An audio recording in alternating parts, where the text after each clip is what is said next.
Hi, I'm Dr. Aaron Patton, and today I want to talk a little bit about how we can choose the right herbicide or the right mixture of herbicides to make sure we're hitting our target, right? So make sure we're getting the weed control that we're after. So let's go ahead and jump in to the content.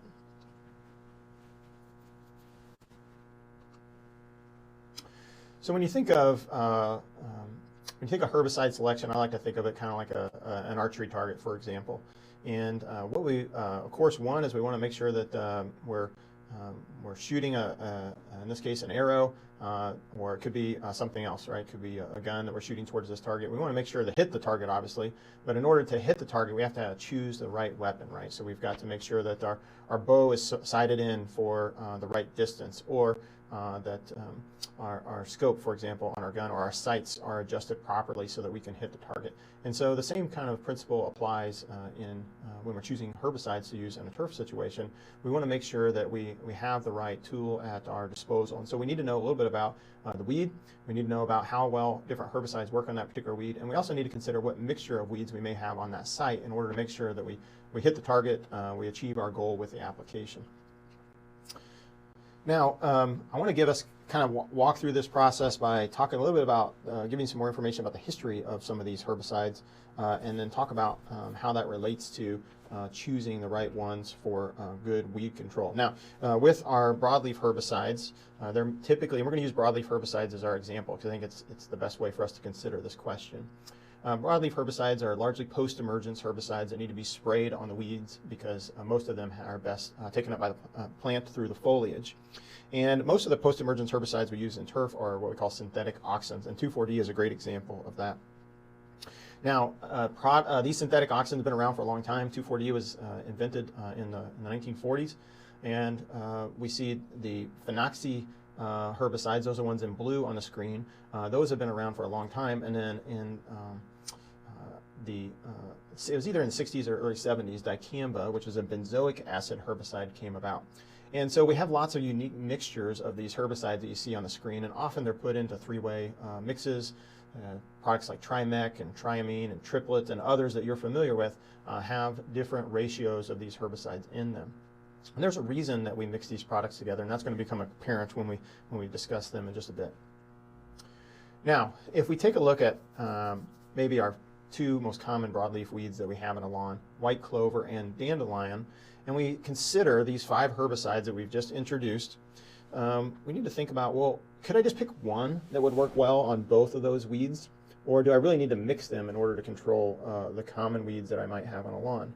And so what we see clearly from this chart here is that if we consider the efficacy of these herbicides, where P means poor, or shown in red here, and F means fair control, shown in yellow, or G means good control in kind of a light green or in a darker green, E meaning excellent, what we can see is that there's no one herbicide that would give us good or excellent control of both weeds if we just used it by itself. But if I was able to mix things together, for example, if I mix dicamba and 2,4-D together, then I could get excellent control of both weeds. So that's why these mixtures are most commonly sold and used, because often we have a mixture of broadleaf weeds on our sites, and so we need to mix the herbicides in order to get good control of all the weeds we might have prevalent on the site. Now, there was a second wave of broadleaf herbicides that came on the market in the 80s. These are our pyridine herbicides.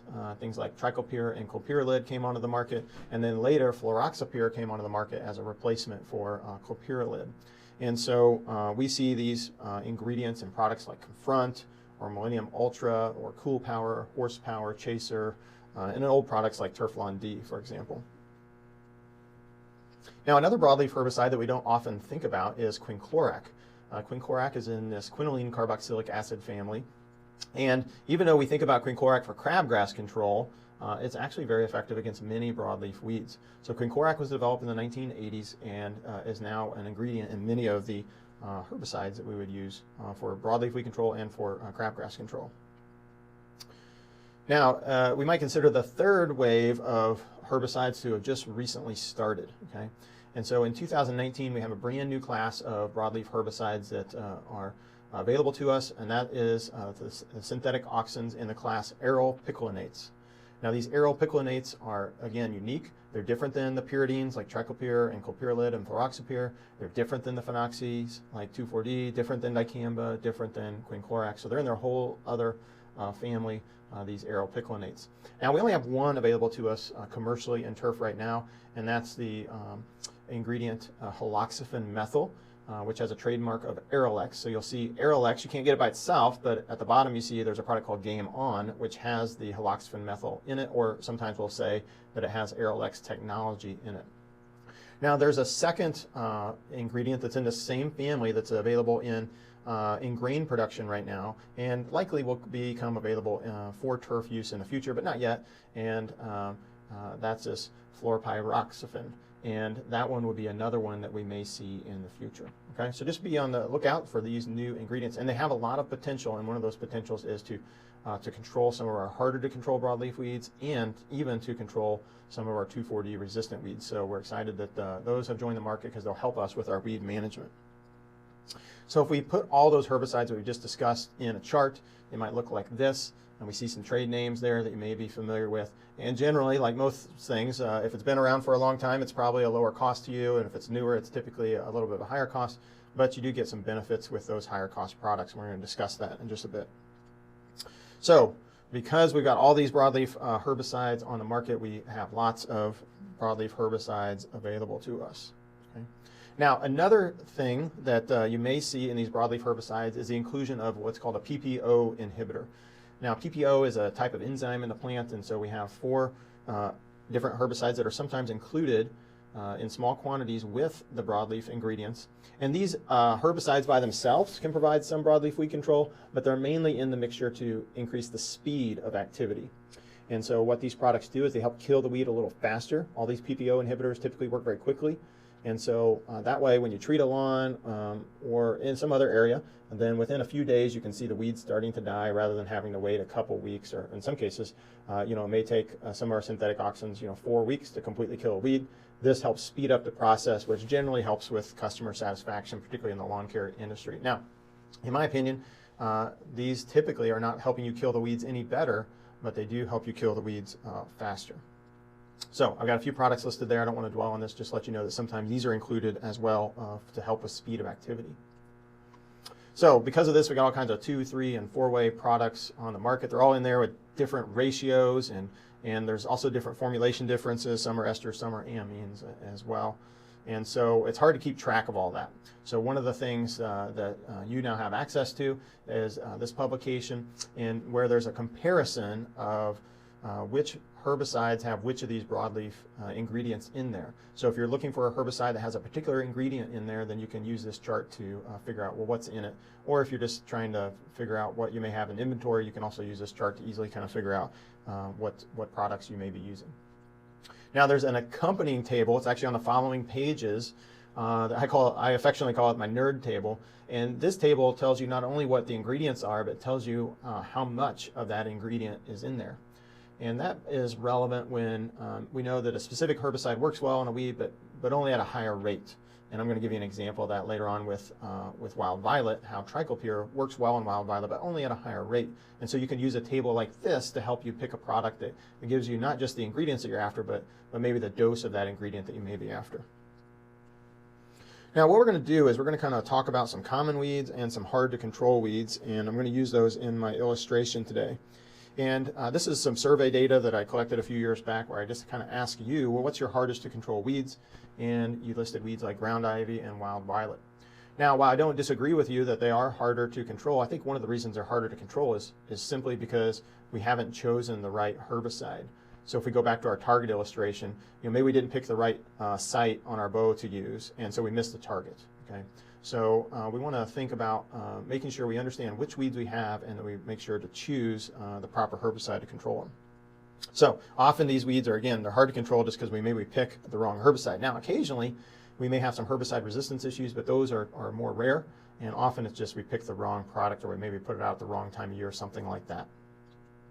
So let's go back to this chart. And what we're going to do is we're going to start to look at how the mixtures of these products may impact your weed control. So here's all now the herbicides, except for the new one, haloxifin methyl. I don't have that added to this chart yet because you can't buy it as a standalone product, whereas you can these others. If we take a look at all these ingredients, and we take a look again at white clover and dandelion, but we add another weed to the mix. We add some common chickweed. We start to see, again, this relationships where it's hard to find one ingredient that maybe just does a fantastic job on all the weeds. The couple ingredients come close. Fluroxapyr works pretty well, right? It does good on white clover and fair on dandelion, well on common chickweed. MCPA comes close, fair on white clover, good on dandelion, excellent on common chickweed. But again, here just with 3 weeds now instead of 2, we still see the importance of potentially having a mixture of ingredients in order to get good control. Now, what we typically see is that if we have a 3-way mixture, and the most common 3-way mixture is 2,4-D plus MCPP plus dicamba, if we have that 3-way mixture in products like Trimec or Triplet, for example, we're going to get very consistent control of common weeds like dandelion, common or what's also called broadleaf plantain, white clover, Carolina geranium, chickweeds, and common mallow. But if we have that same mixture and we use it, then what we'll typically see is we start to get some escapes. Things like ground ivy and wild violet, those weeds that were classified as being difficult to control by applicators, we understand maybe a little bit why, because our most common 3-way mixture doesn't work well on them. Others like yellow wood sorrel or Lespedeza or thistles or even buckhorn plantain, because it can occasionally be 2,4-D resistant, that may also be a possible escape.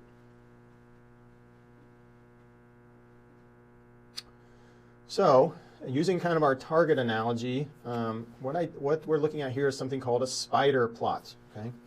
Now, let me kind of explain the way a spider plot works, and then that will help us to understand kind of what's going on here. Okay. So here we have our spider plot. Up here in the corner, you see that we're saying that this is our graph for our usual suspects, the most common weeds that we typically find in a lawn, right? So we got them listed here. We got clover, we got our dandelion, we got henbit here, and so on.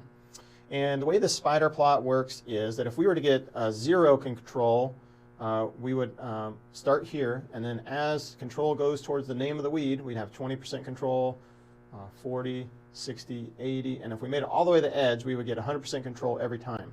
And so what this spider plot is telling us is if we have this mixture, 2,4-D plus MCP plus dicamba, we're typically going to get about 90-95% control of dandelion.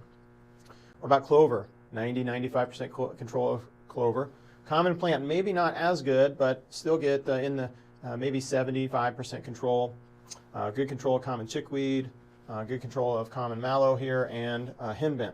And so what we see is we've covered a bunch of the target. Okay, so while you can kind of maybe forget the bullseye analogy here, we don't want to hit just the center. We basically want to cover the entire target, if you will, using this spider plot in order to get the best results. And so what this shows you is that for our usual suspects, if we use this 3-way combination that's at the top, we're going to get really good coverage of this spider plot, which means that we're going to get great results.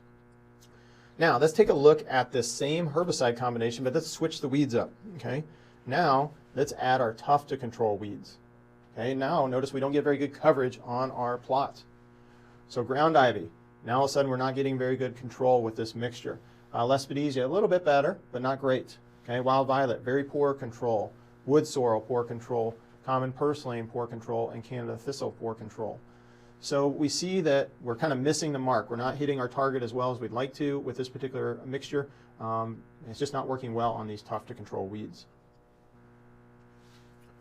Now let's talk a little bit about a few weeds in particular, so we can understand how we might hit the target a little bit better. Let's start with ground ivy.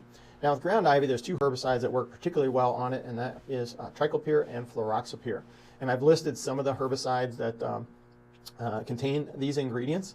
And those can be used on commercial lawns with the exception of Confront, because that also contains clopyralid, which cannot be used on residential lawns. Can be used on commercial lawns, but not residential lawns. And we see that we've got lots of products available to us, including some that have 2,4-D, but the important characteristic here is they have triclopyr and fluroxapyr.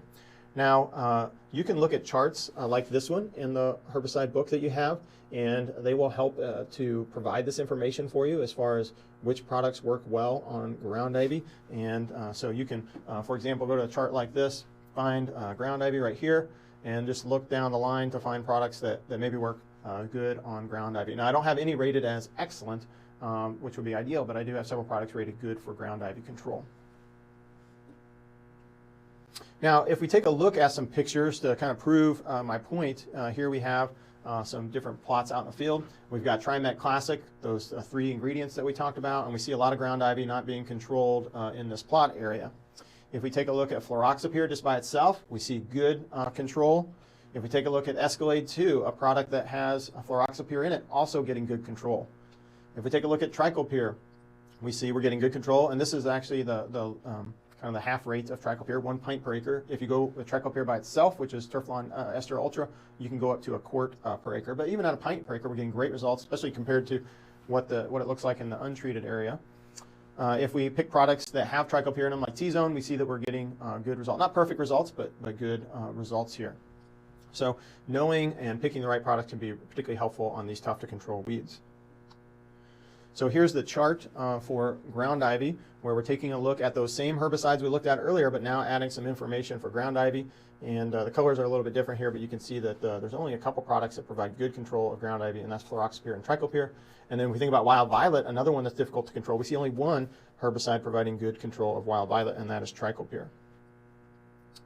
Now, if you really like using your 3-way mixture, you can, to improve the spectrum of control, one thing you can do is instead of switching products, you can simply add a little bit to the tank. So if we take a look at this label, it says to improve the spectrum of activity, we can mix this particular product, Turflawn Ester Ultra, at a rate of 1/2 to 1 pint per acre with mixtures that already have 2,4-D and MCPP and maybe dicamba in there. So you can simply add a little bit of this Turflawn Ester to the tank if you want to improve your control on ground ivy, for example. Now let's switch to violets because we mentioned that one, and so let's talk about wild violet control. We've done a lot of research both in the greenhouse and in the field. We see that our Phenoxy products like 2,4-D and MCPP, they just don't work on wild violet, and we need something that's more potent, like the Triclopyr pictured here in the middle, to do the job. So we need not just any pyridine, but specifically Triclopyr, because clopyralid and Fluroxapyr will not work well on wild violet. Again, looking at this chart, we just focus in on the wild violet data, and we see really only one herbicide doing a good job on wild violet, and that is Triclopyr. So if you're struggling with wild violet, really there's kind of a one solution. Now, we've done some research with wild violet and shown that not only do we need to use Triclopyr, but if we take a look at this graph, we see we need the higher we go with our Triclopyr rate, the better we kill the wild violet. We're looking at some regrowth data here where we spray it, we chop all the leaves off a few weeks after we spray it, and we watch it regrow, and we see that if we get that rate a little bit higher, within label rates, but a little bit higher, we can get better control. So the 1 pound of AE per acre rate, that would correspond to 1 quart, and the 3/4 would correspond to 3/4 of a quart, or 1.5 pints of Turflawn Ester per acre.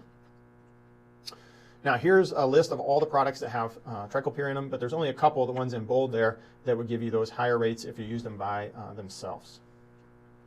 So let's go back to one of these spider plots, and now I want us to think about our usual suspects a little bit differently. Now here in this chart we have our usual suspects, our dandelion, our clover, our common plantain, for example. Now I don't want you to mishear me when I speak about Triclopyr and think that I'm just saying, well, you should use it for everything.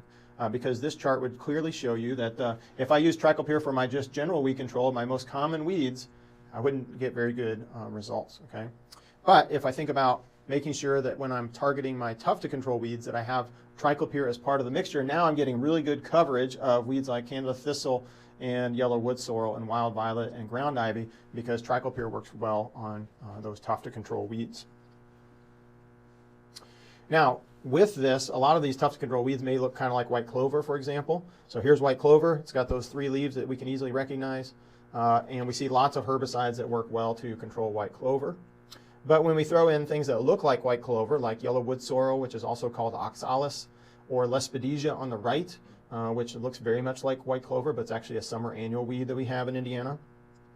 If we throw those on the chart, now look at all that red there, because with those herbicides that may work well on white clover don't work well, most of them don't work well on yellow wood sorrel and Lespedisia. So if we identify our weeds wrong, we may pick the wrong product. So identifying the weed is certainly part of that equation. So take a look at the table in your book, and make sure you consider how the herbicides you're using, how well they're rated for these weeds, both the easy to control weeds and the tough to control weeds that you might have on your properties, how well they're working on those particular weeds. All that information on charts like this is all the weeds we've just finished talking about, all in one chart. We see there's no product that works well on all of them. And so that just shows us that we really need to identify which weeds are on site and pick the right product. So that's kind of our take-home point here. Know what weeds you have, know what herbicides work best on those weeds, and then pick a herbicide mixture that's going to give you good efficacy on the weed mixture that you have on those properties, or at least the most common properties that you have that you're managing. Now here's my contact information. If you have any follow-up questions about anything I've covered here, feel free to contact me. And so I want to just emphasize that, again, good weed identification is helpful for making sure that you get good weed control, and there's lots of good weed ID in the book that you've been provided, this Turfgrass Weed Control for Professionals publication. We need to not just identify the weed, but know what herbicides work well on that weed. So we're going to do a little study, take a look at the publication, figure out what works well, and then consider what mixtures of weeds you commonly face so you can pick a product that's going to work at most of your properties.